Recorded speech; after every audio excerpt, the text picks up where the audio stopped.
Guys आपका हमारे channel Rajiv classes पे स्वागत है। जैसा कि आप सबको थंबनेल देख के समझ में आ गया होगा कि आज हम लोग पढ़ेंगे यूपी ट्रिपल एससी पेट 2023 का प्रैक्टिस सेट नंबर ये हमारा 16 है।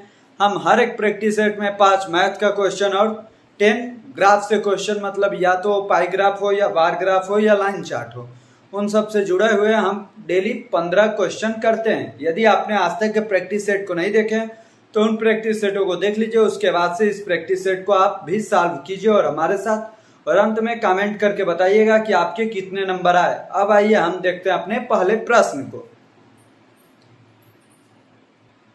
अब हम लोग हल कर लेते हैं अपने प्रश्न संख्या फर्स्ट को। देखिए क्या है, एक कक्षा के 40 छात्रों द्वारा प्राप्त अंकों का औसत 86 है। कितने छात्रों का? 40 छात्रों का। औसत कितना है? 86 है। यदि 5 सर्वाधिक अंकों को निकाल दिया जाए तो औसत 1 अंक कम हो जाता है। कितना कम होता है? 1 अंक कम हो जाता है। सिर्फ 5 छात्रों का औसत अंक बताइए। 40 छात्र है ना, औसत कितना है? 86। 40 से 86 में आप लोग गुणा कर दीजिए, सभी का कुल योग निकलेगा। 40 गुणे 46, 86 कितना होगा? तो 0 4 6 24 का 4 2 लगा हासिल, तो ये 34 3440 होगा। अब क्या किया जा रहा है, सर्वाधिक अंकों को निकाल दिया जाए तो औसत अंक कम हो जाता है। औसत कितना कम हो जाता है? ये y का मान निकाल लीजिए। अब कितना कम हो जाता है? 1 का मतलब 85। कितने लड़कों को निकाला जाता है? 5 छात्रों को। मतलब अब कितने बचे? 35 लड़के। 35 पाँचे 175 का 5 17 लगा हासिल। 35 8 कितना हो जाएगा? तो 35 8 280 और 217 तो 297। अब ये हुआ उन सब का जो 5 छात्र निकाल दिए गए उसके बाद के औसतों का सम। अब यहाँ पे इन दोनों का अंतर 10 में से 5 जा 5, 13 में से 7 जा 6, यहाँ 13 में से 9 जा 4, 2 में से 2 जा 0। 465 हुआ। ये किसका? जो 5 छात्र निकाले गए हैं उनका कुल योग, उनके अंकों का योग कितना हुआ? 465। इनका भी औसत बताना है तो कितने छात्र हैं? 5। तो 5 9 45, बचा 1 तो 15, तो 5 3 15। कितना हमारा आंसर आया? तो बी नंबर ऑप्शन 93। आपको ये ट्रिक यदि अच्छा लगा होगा तो वीडियो को लाइक कीजिए, चैनल को सब्सक्राइब कीजिए। अब हम देख लेते हैं अपने दूसरे प्रश्न को।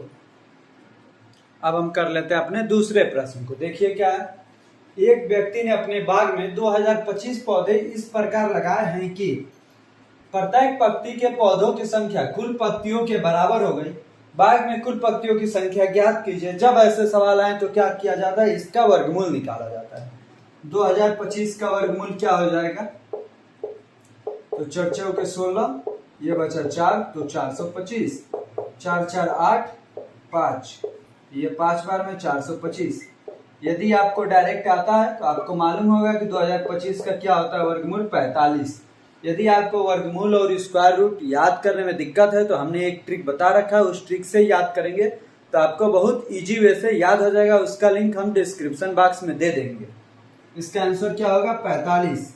दूसरे का कौन सा आंसर हमारा सही हो जाएगा? तो दूसरे का हमारा आंसर ए नंबर सही हो जाएगा। अब हम कर लेते हैं अपने तीसरे प्रश्न को। अब हम लोग कर लेते हैं अपने तीसरे प्रश्न को। देखिए क्या है, 6 के पावर m बराबर 46,656 हो तो 6 का पावर m-2 का मान क्या होगा? 6 के पावर m-2 का हमें मान बताना है, मतलब 6 का कोई ना कोई घात ही होगा। जब इसमें से देखेंगे तो कौन सा 6 का घात होता है? जो 6 का घात b नंबर होता है 1296, इसीलिए हमारा बी नंबर ऑप्शन सही हो गया। इस सवाल को कैसे हल किया जाएगा वो तरीका भी मैं बता दे रहा हूँ। यदि आपको डायरेक्ट आंसर मारना होगा तो आप बी नंबर ऑप्शन को मार सकते हैं। कैसे? क्योंकि 6 का घात वाली संख्या इसमें एक ही है जो 1296, और कोई जो है ये 6 के घात में नहीं आते हैं। अब हम इस सवाल को सॉल्व कर लेते हैं। 46,656 को देखते हैं कि ये कितनी बार 6 के गुणा करने पर 46,656 आता है। तो 46,656 को 6 से सबसे पहले कटाते हैं। कितनी बार? 6 7 42, बचा 4 तो 46, 6 7 42 बचा 4 तो 45, 6 7 42, 3 बचा तो 36, 6 6 के 36। फिर से 6 से कटाइए तो कितनी बार में कटेगा? तो 6 कम 6, 1 बचा तो 17, 6 दूनी 12, 3 बचा तो 37, तो 6 6 के 36, 1 बचा तो 16। तो ये 6 से यहाँ पर आकर नहीं कट रहा है। देख लेते हैं एक बार ऊपर से कहीं पे गड़बड़ तो नहीं हो गया। 6 7 42, 4 बचा तो 46, 6 7 42, 4 बचा तो 45, 6 7 42, 3 बचा तो 36, तो 6 6 के 36। ये अब 6 कम 6 1 17, तो 6 दूनी 12, 5 57, 57 तो 6 9 54। अब बचा 3 तो 36, तो 6 6 के 36। देखिए 6 का पावर जितना भी m होता है उसमें से 2 घटा देना, तो ये 2 घटा देंगे तो क्या हो जाएगा 1296, तो वही हमारा 1296 आंसर हो गया। यदि आपको पूरा बेसिक से करना हो तो 6 से कटाएंगे तो 2 बार, 1 बार, 6 बार, फिर से 6 से कटाएंगे तो 36 बार, 6 से तो 6 बार, 6 से तो 1 बार, कितनी आया 2 2 4 2 6। 6 का पावर मतलब m का मान क्या हुआ 6, m का मान 6, तो यहाँ पे क्या बोला है 6 का पावर 6 माइनस 2, मतलब 6 का पावर 4। 6 का पावर 4 जो होगा कितना होगा 1296 होता है, तो यही हमारा आंसर हो गया। चौथे का कौन सा ऑप्शन, बी नंबर ऑप्शन। चौथा नहीं सॉरी, ये तीसरा आपका प्रश्न था। अब हम लोग कर लेते हैं अपना चौथा प्रश्न। आइए देखते हैं अपना चौथा प्रश्न। अब हम लोग सॉल्व कर लेते हैं अपने चौथे प्रश्न को। देखिए क्या है चौथा प्रश्न। यदि 6 क्रमिक सम संख्याओं का औसत 25 हो तो उनमें सबसे बड़ी तथा सबसे छोटी संख्याओं का अंतर कितना होगा। 6 क्रमिक सम संख्याएं, पहला मान लीजिए x, तो दूसरा क्या हो जाएगा x प्लस 2, तीसरा क्या x प्लस 4, चौथा x प्लस 6। ऐसे ही जो पांचवा होगा क्या होगा तो x प्लस 8, जो छठवा होगा क्या होगा x प्लस 10। इन सब का औसत कितना दिया है 6 संख्या, तो बटे में 6 लिखिए। औसत कितना है तो 25, जब 25 गुणे 6 होगा तो कितना हो जाएगा 150। 1 2 3 4 5 6, 6 बार x है तो 6x प्लस 2 4 6 6 12 8 20 10 30 प्लस 30, ये 25 छके 150, तो 6x बराबर 150 माइनस 30, तो x बराबर 120 बटा 6, मतलब ये हो गया 20। इसमें सबसे पहले संख्या 20, फिर 22, फिर 24, फिर 26, फिर 28, फिर 30 हुआ। क्या पूछा है तो उनमें सबसे बड़ी तथा सबसे छोटी संख्या का अंतर, सबसे बड़ी 30, सबसे छोटी 20, दोनों का अंतर 10। तो चौथे का कौन सा ऑप्शन हमारा सही हो गया, तो बी नंबर ऑप्शन सही हो गया। अब हम लोग कर लेते हैं अपने पांचवें प्रश्न को। अब हम करते हैं अपने पांचवें प्रश्न को। देखिए क्या है, निम्नलिखित को हल कीजिए। कड़ी में 36 बटा 81 माइनस 1 बटा 9 बराबर क्वेश्चन मार्क। ऑप्शन है 5 बटा 9, 2 बटा 9, 4 बटा 9, 1 बटा 9। ऐसे सवालों को तो आप लोग देख के डायरेक्ट बोल देंगे कि 5 बटा 9 ही आंसर होगा। जिनको नहीं आ रहा है उनके लिए मैं 1-2 लाइन सॉल्व कर देता हूँ। कड़ी में 36 बाई 81 माइनस में 1 बटा 9, 36 का मान 6, 81 का मान 9, बटा में 1 माइनस बटा 9, मतलब जब हर समान होता है तो अंशों को घटा दिया जाता है। 6 में से 1 जाएगा 5, तो क्या आंसर हो जाएगा 5 बटा 9। कौन सा विकल्प सही हो गया, तो ए नंबर विकल्प सही हो गया। अब हमने अपने मैथ के 5 सवालों को सॉल्व कर लिया। अब हम लोग चलते हैं अपने डीआई पे, मतलब ग्राफ पे। आइए देखते हैं अपना पहला ग्राफ और क्वेश्चन नंबर 6। अब हम लोग देख लेते हैं अपने 6 नंबर क्वेश्चन को और फर्स्ट नंबर ग्राफ को। जैसा कि आप लोग ग्राफ को देख रहे होंगे उसके आधार पर क्वेश्चनों को हमें सॉल्व करना है। ग्राफ में हमें क्या दिया है, तो एक तरफ आयु वर्षों में दिया है, जैसे 15 से 20, 20 से 25, 25 से 30, 30 से 35, 35 से 40, 40 से 45। जो पहला क्वेश्चन है इसी पे आपका सारा डाटा क्लियर हो जाएगा कि कौन कितना है। देखिए क्या लिखा है, 15 से 45 वर्ष के आयु वर्ग के व्यक्तियों की कुल संख्या ज्ञात कीजिए, मतलब सभी आयु वर्ग के व्यक्तियों को जोड़ देना है। तो देखिए क्या क्या दिया है, 15 से 20 तक कितना दिया है, तो 450, जैसा कि आप लोग ग्राफ में देख रहे होंगे। 20 से 25 कितना है, तो 250। 25 से 30 कितना है, तो 150। उसके बाद से 30 से 35 क्या है, तो 30 से 35 75 है। अब 35 से 40 क्या है, तो 50 है। 40 से 45 क्या है, तो 25 है। यही सभी है, इन्हीं सभी को जोड़ देना। 450 और 250 कितना हो जाएगा, तो 700, 700, 150, 850, 850, 50, 900, 80, 1000, कितना आएगा 1000। टोटल कितना हो गया 1000, मतलब हमारा बी नंबर ऑप्शन 6 नंबर सवाल का बी नंबर ऑप्शन सही हो गया। अब हम लोग कर लेते हैं अपने 7th नंबर ग्राफ सवाल को। अब हम लोग कर लेते हैं अपने 7th नंबर प्रश्न को। देखिए क्या है, 20 से 30 वर्ष के आयु वर्ग के व्यक्तियों की कुल संख्या कितनी है। 4 ऑप्शन है, 400, 300, 700 और 475। 20 से 30 मतलब एक आएगा 20 से 25 और दूसरा आएगा 25 से 30। 20 से 25 कितना है तो 250 और 25 से 30 150। 150 और 250 को जोड़ेंगे तो कितना आ जाएगा 400। तो कौन सा ऑप्शन सही हुआ? ए नंबर ऑप्शन हमारा सही हो गया। 7th सवाल का ए नंबर ऑप्शन सही हो गया। अब हम लोग कर लेते हैं अपने 8 नंबर सवाल को। अब हम लोग कर लेते हैं अपने 8 नंबर सवाल को। देखिए क्या है, 20 से 25 तथा 30 से 35 आयु वर्ग के व्यक्तियों की संख्या का अनुपात की ज्ञात कीजिए। 20 से 25 में कितने हैं तो 250। वैसे 30 से 35 में कितने हैं तो 75। अब इन्हीं दोनों के बीच में अनुपात बताना है 250 और 75। ये 25 से 10 बार, ये 25 से 3 बार। इससे छोटा अब नहीं कटेगा तो 10:3 का अनुपात हो गया। कौन सा ऑप्शन? 8 नंबर सवाल का बी नंबर ऑप्शन हमारा सही हो गया। आप लोगों को यदि क्वेश्चन सॉल्व हो रहे होंगे और अच्छा लग रहा होगा कंटेंट तो वीडियो को लाइक कीजिए, दोस्तों को शेयर कीजिए और चैनल को सब्सक्राइब करना मत भूलिए। अब हम लोग कर लेते हैं अपने 9th नंबर प्रश्न को। अब हम लोग कर लेते हैं अपने 9th नंबर प्रश्न को। देखिए क्या है, किसी आयु वर्ग की जनसंख्या और अध्ययन में शामिल सभी व्यक्तियों का अधिकतम अनुपात कितना है? पहला ऑप्शन है 9:10, दूसरा है 9:20, तीसरा है 2:5, डी है 4:5। तो आइए ऐसे सवालों को सॉल्व कैसे किया जाता है। सवालों को सबसे पहले ध्यान से पढ़ा जाता है, उसी के बाद सॉल्व किया जाता है। किसी आयु वर्ग की जनसंख्या और अध्ययन में शामिल सभी व्यक्तियों मतलब 1000 का अधिकतम अनुपात कितना है? किसी आयु वर्ग की जनसंख्या मतलब जो सबसे अधिकतम आयु वर्ग की जनसंख्या वो वाला अनुपात बताना है, क्योंकि अधिकतम अनुपात पूछा हुआ है। तो सबसे अधिक वाला कितना था 450, जो कब से कब तक है 15 से 20 तक। इन्हीं दोनों का अनुपात हमें बताना है। ये 0 से 0, 5 से 9 बार, 5 से या 20 बार। तो क्या हो जाएगा 9:20। मतलब कौन सा ऑप्शन सही?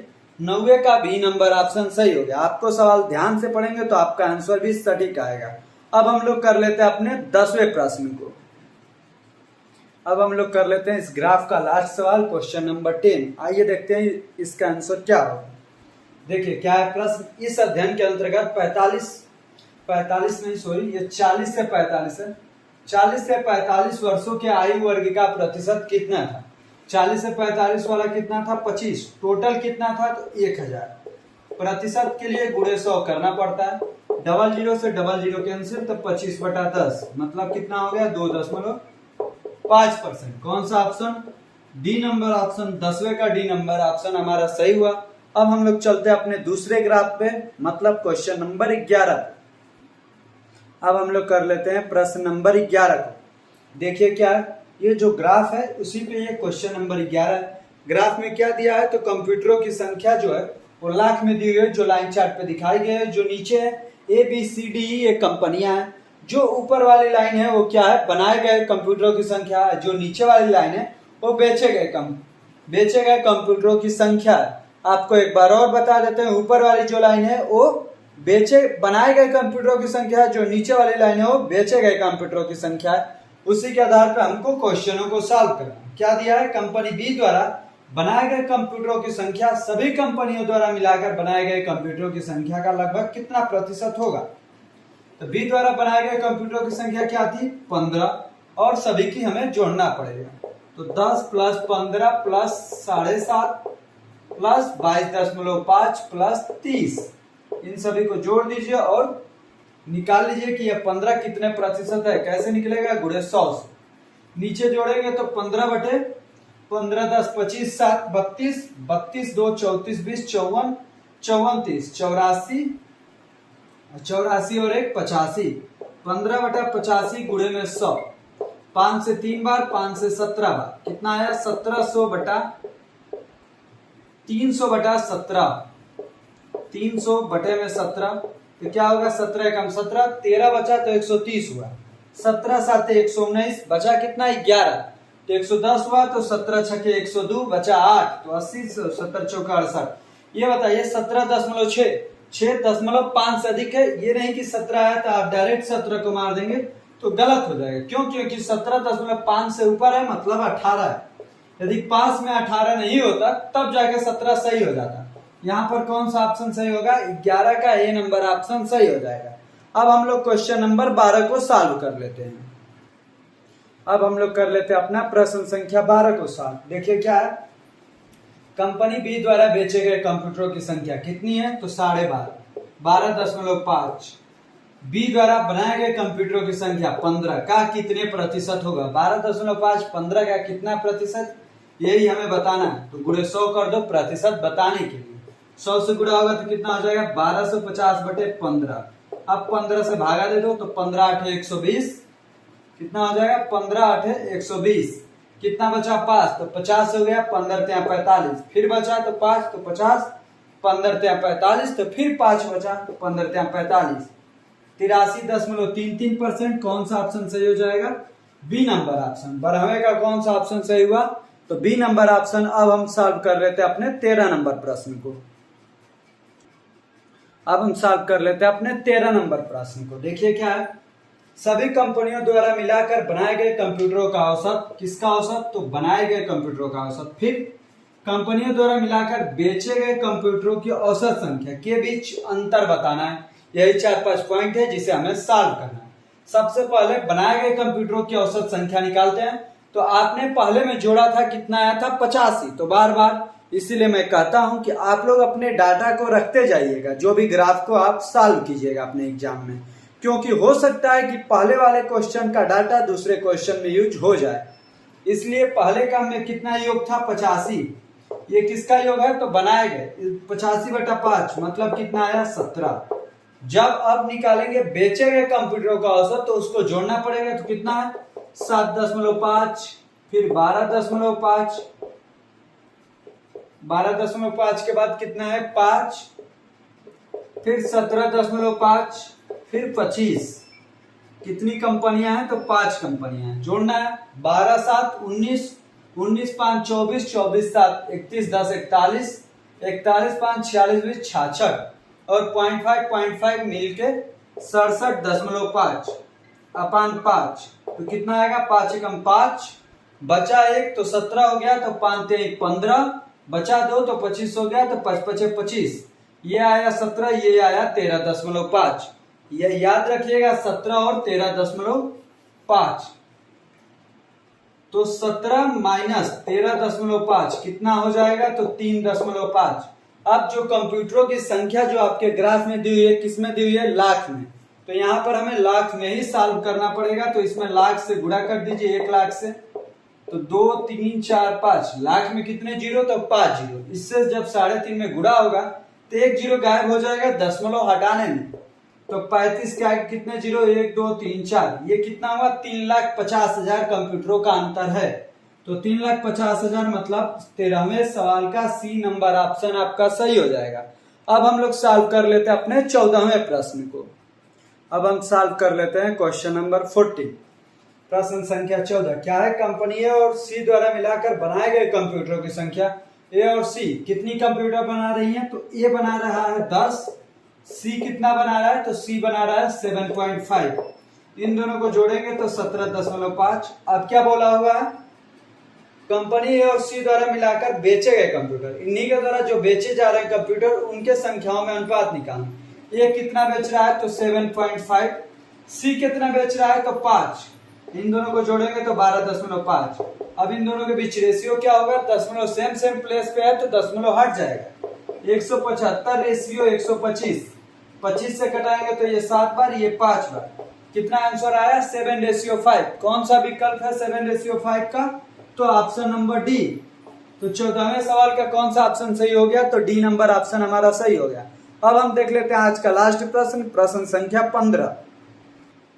अब हम देख लेते हैं अपने प्रश्न संख्या 15 को। देखिए क्या है, कंपनी डी द्वारा बनाए गए कंप्यूटरों की संख्या कंपनी ई द्वारा बनाए गए कंप्यूटरों की संख्या का कितना प्रतिशत होगा? कंपनी डी द्वारा बनाए गए, कंपनी डी कितना कंप्यूटर बना रही है? तो 22.5। कंपनी ई द्वारा बनाए गए कंप्यूटरों की संख्या का कितना प्रतिशत होगा? कंपनी कितना बना रही है? 30। तो 30 का 22.5 कितना प्रतिशत होगा? यही हमें बताना है। प्रतिशत के लिए 100 से मल्टीप्लाई कर दीजिए तो 0 से 0 कैंसिल, 10 से ये दशमलव हट जाएगा तो 225/3। 3 से घटाएंगे तो 3 7 21, 3 5 15, कितना परसेंट आया? 75%। कौन सा ऑप्शन? 15वें का बी नंबर ऑप्शन हमारा सही हो गया। अतः आज का लेक्चर हम लोगों का समाप्त हो गया, क्योंकि हम लोगों ने 2 ग्राफ और 5 मैथ के क्वेश्चन कंप्लीटली सॉल्व कर लिए हैं। यदि आप डेली बाय डेली क्लास को देखते होंगे तो आज तक हमने कितने ग्राफ सॉल्व कर लिए? तो 16वां प्रैक्टिस सेट है, मतलब लगभग 16 दूनी 32 ग्राफ हम लोगों ने सॉल्व कर लिया। और मैथ के क्वेश्चन कितने? तो 16 5 80, मतलब केवल 5 मैथ के सवाल आएंगे और आज तक हमने 80 मैथ के सवाल और 32 ग्राफों को सॉल्व कर लिया है। आपके एग्जाम में कितने ग्राफ आएंगे? 4, और हमने 32 ग्राफों को सॉल्व कर लिया है। यदि आप डेली बाय डेली हमारे साथ जुड़े रहेंगे तो आपका पेट के स्कोर में नंबर 23 या 22 प्लस ही होगा। यदि आप डेली क्वेश्चनों को सॉल्व करते हैं और अपने आप से भी मेहनत करते हैं तो आपके 25 में 25 भी नंबर आएंगे। और सिंगल सब्जेक्ट से 25 में 25 नंबर लाना बहुत ज्यादा मायने रखता है। यदि आप किसी ना किसी एग्जाम को देख करके यूपी SSC पेट का पेपर दे रहे हैं, जैसे आने वाले दिनों में लेखपाली का पेपर हो सकता है और भी कई सारे पेपर होते हैं जो इन्हीं के अंतर्गत होता है, जैसे वीडियो तक का पेपर यूपी SSC पेट के अधीनस्थ ही होता है। यदि आपने चैनल को सब्सक्राइब नहीं किया है तो चैनल को सब्सक्राइब कीजिए, वीडियो को लाइक कीजिए, अपने दोस्तों को भी शेयर करिए। आपको अंत तक बने रहने के लिए हमारे चैनल पे हमारी तरफ से बहुत बहुत धन्यवाद।